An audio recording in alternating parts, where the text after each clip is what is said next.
हरे कृष्णा, राधे राधे। आज हम आपको माघ मास का 12वां अध्याय सुनाएंगे। यमदूत बोले, जो पुरुष प्रसंग वश भी मास की दोनों एकादशियों का व्रत रखता है वह यम के दुखों को कदापि प्राप्त नहीं करता और तीनों लोकों में भी उसके समान कोई शुद्ध आत्मा पुरुष नहीं होता।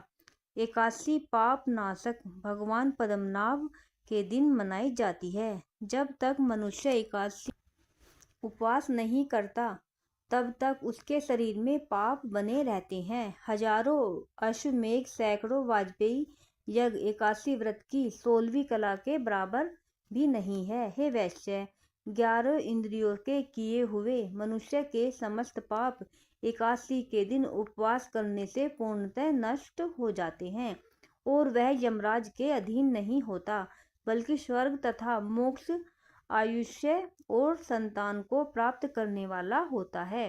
हे वैश्य, गंगा, गया, काशी, पुष्कर, कुरुक्षेत्र, यमुना, चंद्रभागा आदि तीर्थ भी हरि भगवान के दिन यानी एकादशी के व्रत के समान नहीं है। हरि दिन को उपवास रखकर रात्रि में जागने से माता पिता और स्त्री के कुल की 10-10 पीढ़ियां उद्धार पाती हैं और वे संसार से निर्मुक्त होकर विष्णु भगवान के लोक को चले जाते हैं। हे वैश्य, बाल, युवा और वृद्ध सभी पापी एकादशी के दिन उपवास करने से नरक में नहीं जाते।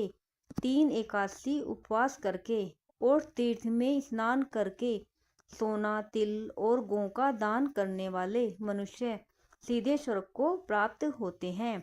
ऐसा न करने वाले मनुष्य सदा दुखी रहते हैं। मैं आपसे संक्षेप में नरक से बचने का धर्म कहता हूँ। मन, कर्म और वचन से किसी प्राणी मात्र से द्रोह न करना, इंद्रियों को वश में रखना, दान देना, भगवान हरि की सेवा करना, नियम पूर्वक सब वर्णाश्रम धर्म का पालन करना चाहिए। हे वैश्य, मैंने तुमसे यह संपूर्ण वृतांत कह सुनाया। अब और क्या सुनना चाहते हो कहो। राधे राधे।